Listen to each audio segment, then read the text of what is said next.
Evie Shockley. Carnegie Hall, October 19, 2014. Beauty eludes me usually. I soak up the lush, red, violet, indigo blooms Abdullah Ibrahim's cool fingers pluck from the keyboard's bed, but bring to these rooms stanzas forged from replayed past as today's not news. No solacing bouquets. My weeds? I conjure rough green to rupture from seeds so furious they bleed, or grieving raise crabgrass and blue notes peppered with rust where he grows flowers. Yes, I tend my plants incisively. No phrase that droops or wants out of the sun survives long, but the rest run wild, flush vivid, throw shade, deluge fruit, lavishly express their dissonant root.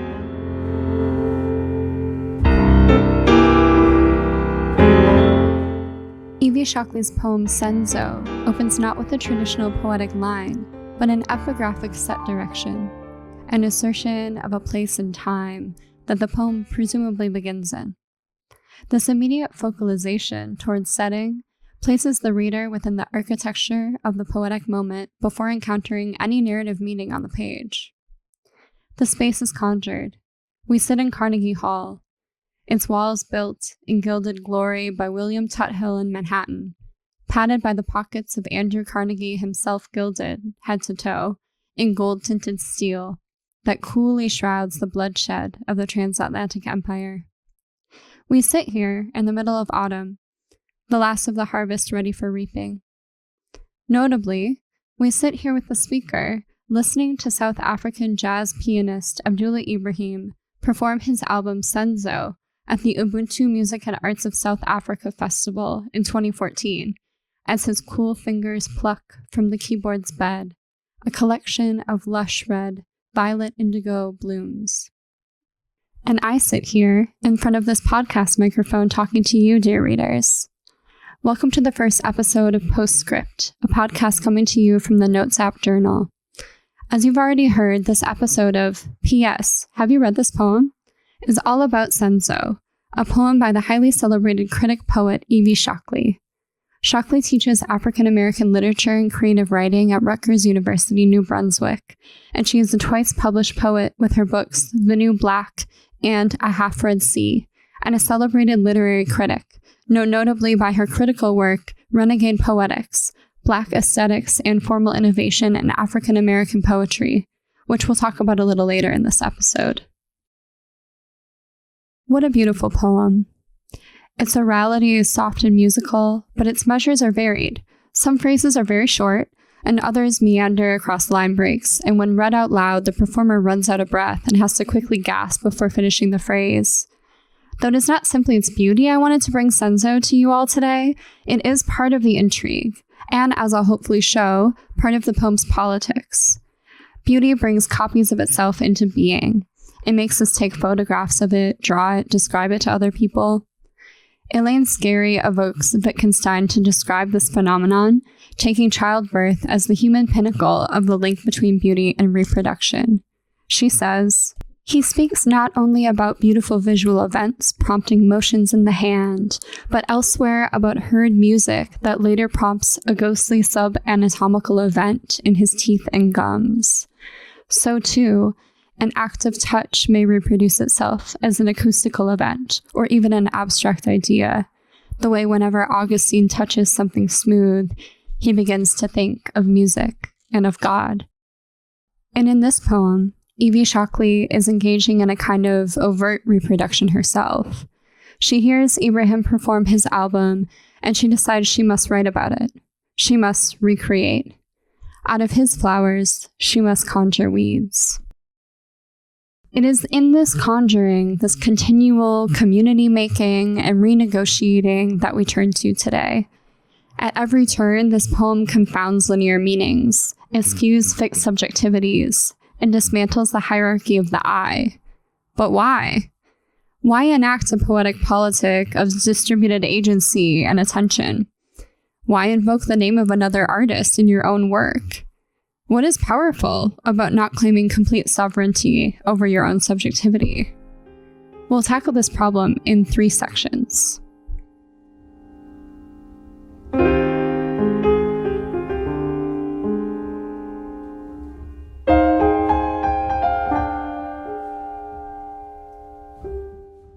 Our first section is called Jazzy Utopias.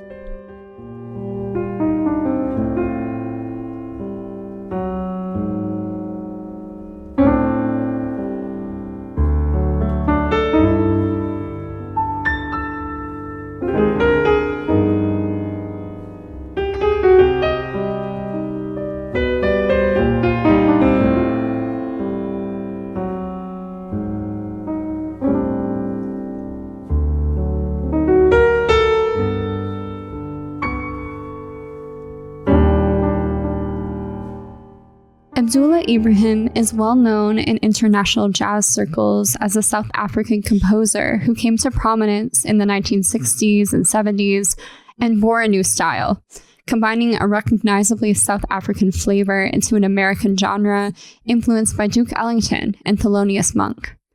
He dubbed it African bebop. Until his conversion to Islam in 1968, he was known under the name Dollar Brand, and he was the voice of resistance in the anti-apartheid movement in South Africa, so much so that he was exiled in 1976. Exile, a word inadequate to denote the cruel act of distancing that gives poignant resonance to expressions of cultural belonging. In an effort to bridge the unbridgeable, Ibrahim attempted to reconnect with home through the use of memory in the construction of his musical language. Scholar Christine Lucia argues that Ibrahim creates a space in his music for himself and for his listeners where anything, even a utopian future, can be imagined.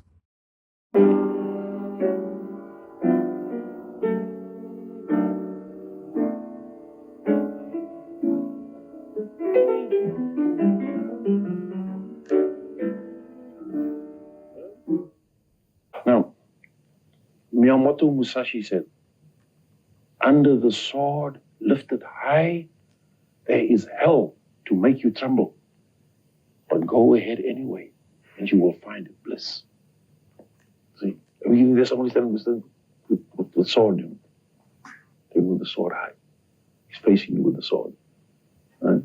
Now, there's hell to make you tremble under this lifted sword, but you go ahead anyway, and you will find bliss. You'll find that peace of repose. Not as singers, is the music. What people term jazz music. It's music that we take. It's samurai.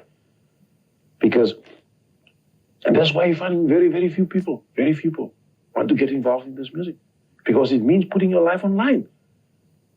You see, it's what you are given a set of circumstances, right? Which is your song. Okay, now you learn the head or the melody. Now you have to improvise. Now, when you're in that first note that you play, you are putting your life online. In traditional society, immediately when you showed any signs of musical inclination, you were immediately drafted into medicine. Because medicine and music together. That's why you have healing songs. Like Miriam Makeba's mother is Sangoma. In fact, Miriam recorded some of these healing songs. Right? Now, in this society now, musicians are misplaced. Now we are seem to be entertainers. But what we do is that for public consumption, we are musicians. We actually play the music, but we inject all this healing therapy within the actual performances.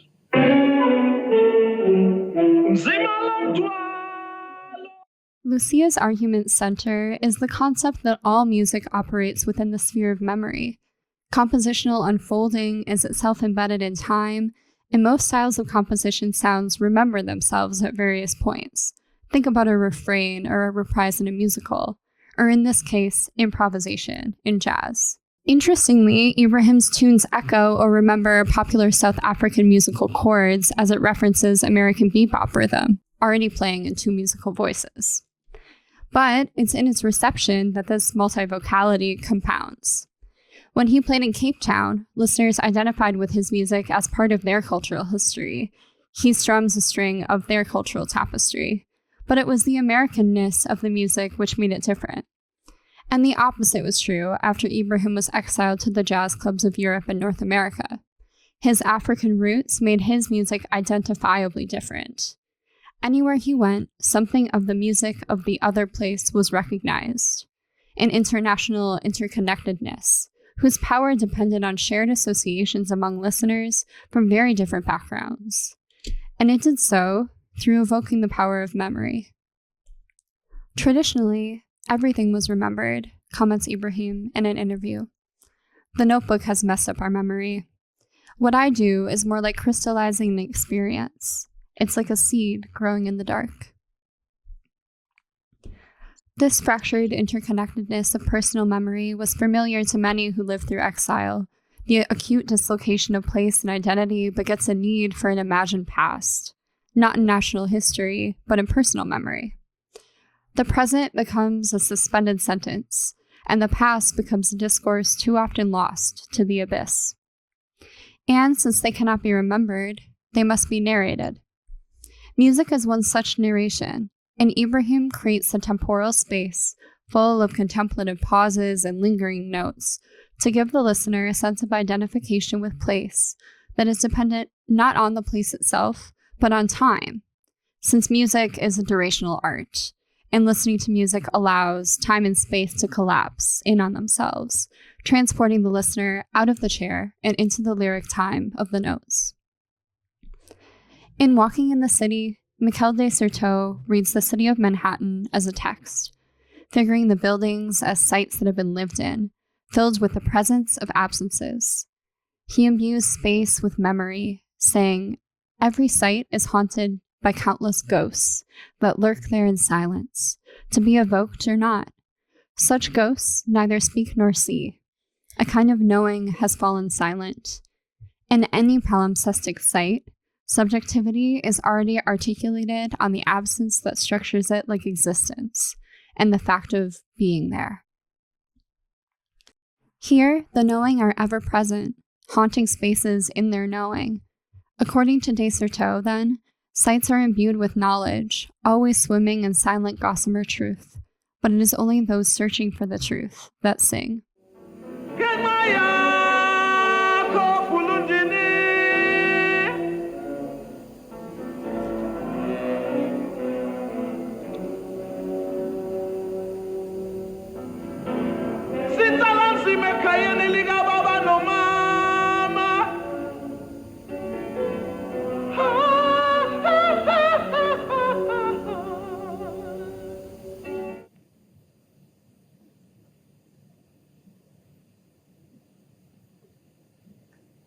Water from an ancient well. See the rain clouds gather from the steaming hope of loving hearts. Beat, drum, drum, drum. Too long the tongue has tried, nay, dried. The patient desert waits. See the bodies fall like raindrops. Nurture, love, dust, deep root intention. Now unveil. The Karoo desert blooms again. Joyous comes the golden flowers, the purple shrubs, and sunset green. What shall quench our burning thirst? Let me drink. Let me drink. Let me drink from thee, oh beautiful Africa. Forever His perpetual wisdom, succulent sustenance, sustains my song. Water, water, water from an ancient well. Oh, beautiful Africa, that's where I'll always dwell. Water, water, water from an ancient well. Let me play a little of it.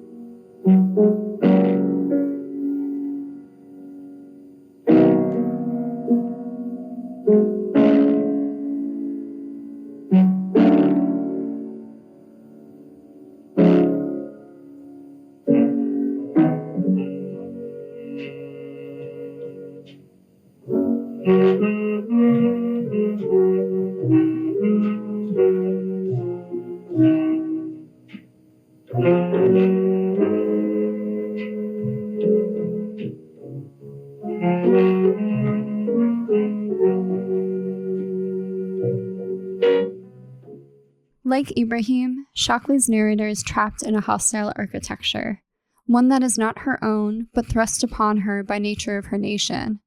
The friction we see in the poem is different than that of Ibrahim.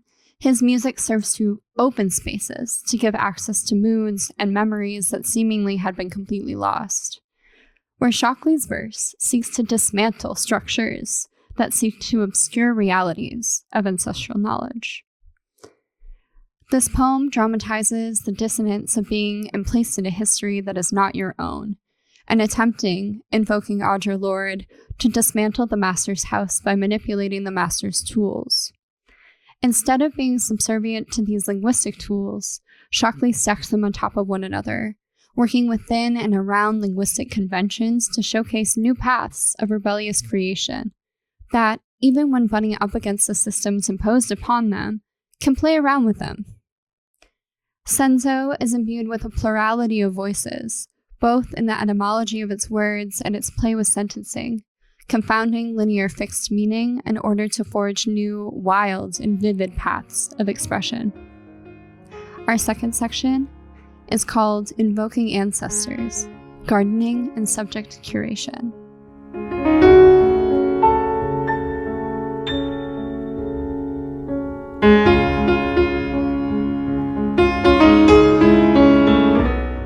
The title of this poem is itself a study in self-authentication, while simultaneously being in connection with that plurality of voices. Senzo, the title of both the poem and Ibrahim's 2009 Cape Jazz album, contains its own multivocality. In Japanese, senzo means ancestor or root, and in Zulu, the same word means an act or a great doing.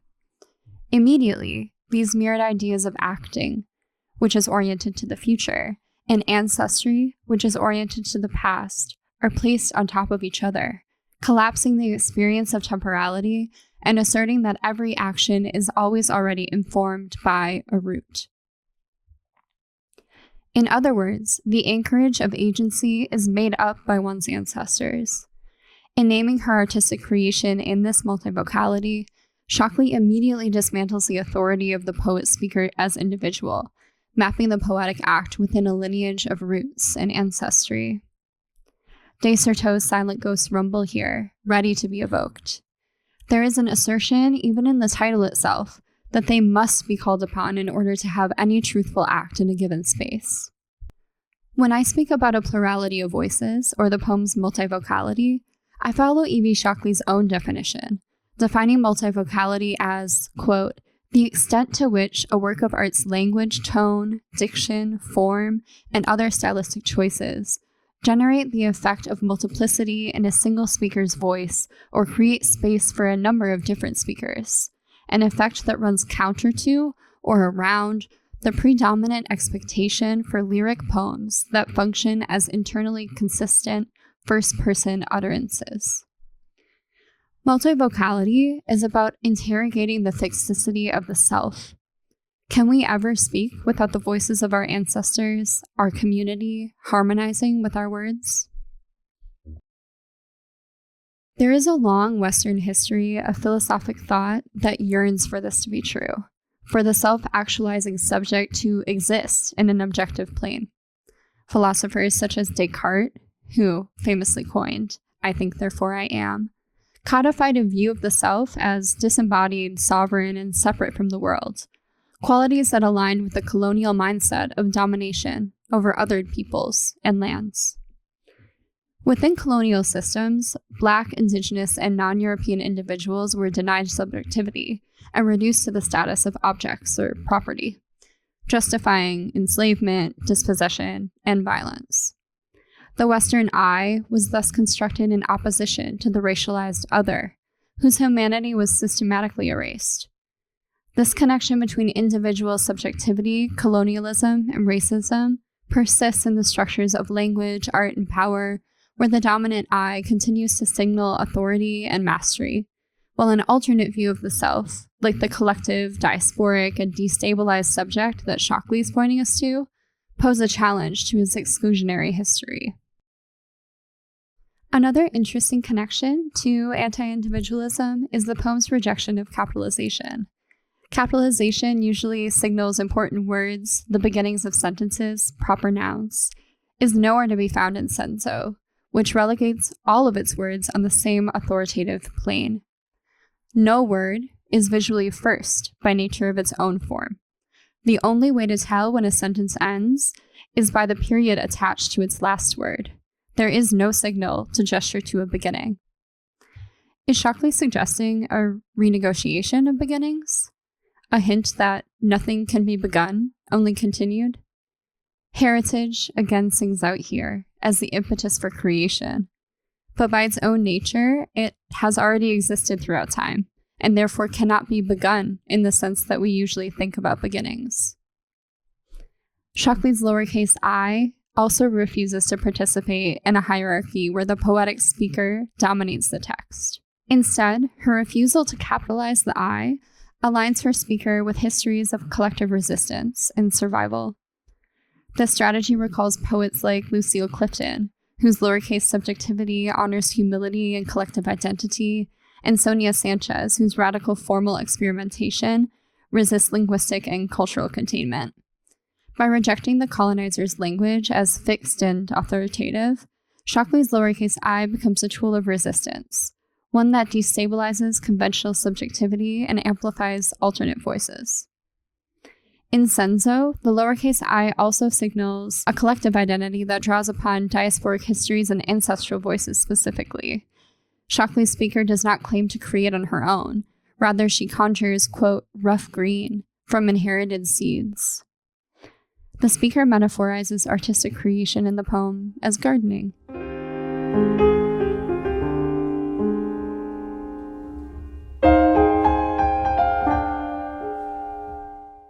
Abdullah Ibrahim's cool fingers pluck from the keyboard's bed, but bring to these rooms no solacing bouquets. My weeds? I conjure rough green to rupture from seeds so furious they bleed. Placing the speaker in contrast to Ibrahim, her creation is not acted by the self, but rather conjured, a verb implying collaboration. To, quote, conjure originally meant to swear together in conspiracy, but now implies a kind of magic connection, to raise or bring into existence by magic, to effect by invocation or incantation. In a magical sense, there is already an implication that whatever is being conjured exists somewhere else already, on some place of existence concealed to us. It is collaboration by magic with the item itself that brings the item into being. In this poem, these weeds already exist and are invoked by the speaker to simply show themselves in this setting. In her conjuring, a multivocal lineage emerges that conceives of the speaker as a kind of channel who allows other beings to flow through her decisive action coming from the tending rather than the planting. Shockley has stated that her works draw on a long history of Black feminist work that understands the importance and danger of speaking from a Black woman's standpoint. She explores the condition of the Black female I in a lecture she gave with the Kogut Institute for the Humanities this past year. And if you'll allow me an extended quotation, here's Shockley on the Black feminist I. While authority is etymologically linked to authenticity at their roots in ancient Greek, the effort that Hooks makes, that we are still trying to make to disentangle them, is necessary in modernity's racialized and anti-Black context. Where Blackness in Western philosophy is consistently flattened and reduced to its lowest common denominator, Black feminist thought, after Hooks, after Lord, attests to the authority we have to speak from Blackness as difference and about Blackness as comprising difference. Or to borrow a Brooksian formulation, one she uses in the Mecca to describe the gang that Mrs. Sally's son belongs to, but also apt here, Blackness is a bunch of ones and a singlicity. Love Brooks. Black feminist thought both wields and interrogates the I, and the I that means we, regularly experimenting with ways of maintaining the delicate and critical balance between the Black woman writer's unique voice and her embeddedness in, or distance from, Black and Black women's political and experiential collectivities. In her book, Renegade Poetics, she cites Mae Gwendolyn Henderson's theory of Black women writers as speaking in tongues, recognizing an acquired ability to speak in a plurality of voices as well as in a multiplicity of discourses. To survive and thrive, Black women have had to learn to speak dialogically in ways that can be heard by others, both through similarity and across difference. Returning to senzo, the speaker conjures my weeds rough green in response, incisively pruning them to lavishly express their dissonant root. Her plants run wild, flush vivid, throw shade, deluge fruit. They are not orderly, not planted in rows like the piano's keys, but rather grow in abundance, strong plants spreading out and thriving collectively in difference across the landscape. And notably, they are not flowers like Ibrahim's music, but weeds. Weeds are not conventionally beautiful nor useful in the normative sense. They are regarded as nuisances in the place where they grow, hindering the growth of crops or other cultivated plants. Her creations, presumably her poems, are figured as already othered, noxious, troublesome. But it is in this marginalization that they find their space to play and to effect change. They are troublesome explicitly because they disrupt normative systems. Senzo is a 14-line poem, framed in the architecture of the sonnet, but that is where its conformity ends. It itself is one of the poet's weeds, crawling across the page, dissenting to linguistic structure, rejecting the lyric I, and creating a nuisance, meant to disrupt the reader's allegiance to a fixed hegemonic system woven with imperialism, colonization, and racism. Even from within the oppressive structure of Carnegie Hall, this poem ruptures, ending with a dissonant chord, restating one meaning of the title, root.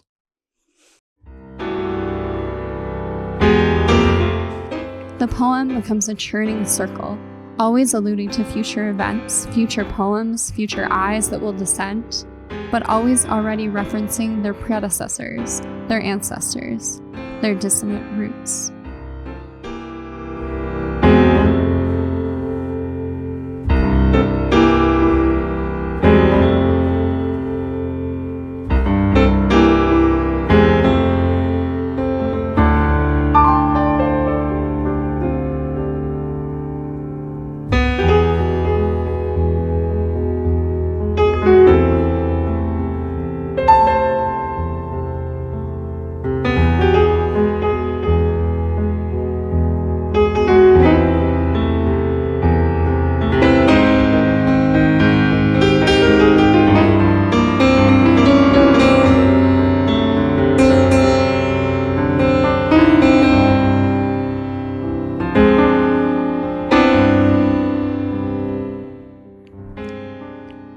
And now we turn to our last section of the podcast, Call and Response, the Beauty of Homage. I conjure rough green to rupture from seeds so furious they bleed, or grieving, raise crabgrass and blue notes peppered with rust where he grows flowers. Evie Shockley continues to reference Abdullah Ibrahim's flowery music as her poem unfolds. She toggles back and forth between his artistic creation and her own, almost like the listener is hearing both of them perform together, riffing off of one another's sound. The blues and jazz tradition of call and response is a musical and cultural practice rooted in African tradition, where a leader's phrase or call is answered by a group, instrument, or audience. This dynamic interaction creates a dialogue, an exchange that can be spontaneous, communal, and improvisatory. In jazz, call and response often takes the form of instrumental interplay, where one musician's riff is echoed, expanded, or countered by another, mirroring conversation or storytelling. The tradition embodies collective participation and resistance, as it blurs the boundary between performer and audience, and emphasizes creativity born from collaboration, dialogue, and shared experience. The lowercase I in senzo signals that the speaker's creation is part of this broader continuum, one where music, poetry, and history speak to one another across time and space. The first line reads, "Beauty eludes me usually. I soak." Usually is the connecting word here, both signaling beauty's slippage away from the reader, most often wiggling out of her clutches, and also the speaker's propensity to soak, to be saturated or permeated with something. No room left in the body for beauty to enter into. But beauty only usually eludes the speaker. There is something that resonates with Abdullah Ibrahim's specific artistry that finds her, that allows her to soak in it, calls her to respond. This soaking renders the speaker as vessel again, holding the beauty of Ibrahim's music until wringing herself out. The beautiful liquid remains unchanged, but its velocity and form shifts. We started the podcast by positing that beauty begets replication. But could beauty in its summons to regard it beget something akin to justice? We return to Elaine Scarry in her book On Beauty and Being Just.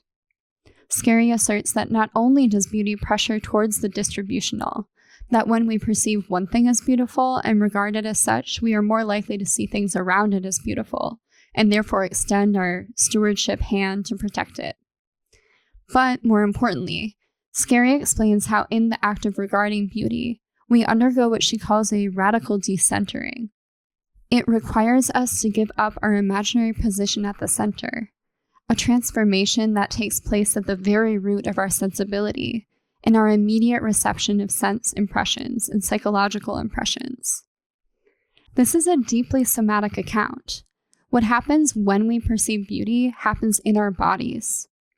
Scarry describes this decentering as an opiated adjacency, which permits us to be adjacent while also experiencing extreme pleasure, thereby creating the sense that it is our own adjacency that is pleasure-bearing.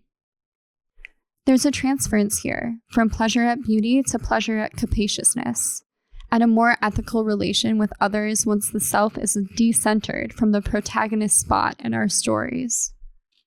We see this crop up, pun unfortunately intended, in senzo like much of Shockley's themes, in a multiplicity. First, the speaker's regard to the beauty of Ibrahim causes reproduction, the poem, and a decentering of the self, the lowercase I. Not only is the I in lowercase, but the call and response structure creates a scaffolding that's inherently dependent on the two voices of both artists. As we talked about in the previous section, the speaker decenters herself even further by positioning herself as a vessel for ancestral truths to be re-earthed, and as a sponge for translating Ibrahim's musical language. This decentering thus takes on an aesthetic ethic, a call to regard the weeds that run wild and flush vivid as beautiful as Ibrahim's symmetrical flowers. The weeds are born out of a pleasurable adjacency, and their adjacency to what normative gardening views as beautiful becomes only a reassertion of the politics of opiated adjacency.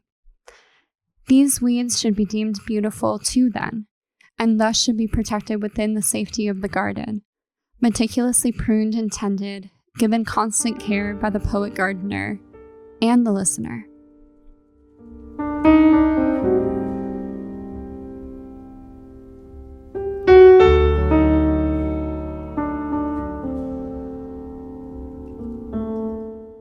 The beauty of this poem is in its spaciousness, giving voice to music, to ancestry, to beauty, to the natural world, to a soft renegotiation of subjectivity, to an experiment in craft. It begets rereading, which is itself a kind of replication, a sustained attention and protection of beauty. Later today, I invite you to return to this poem. See if you're called to it differently, or see something I've missed. I've left many musings on the cutting room floor for you to pick up.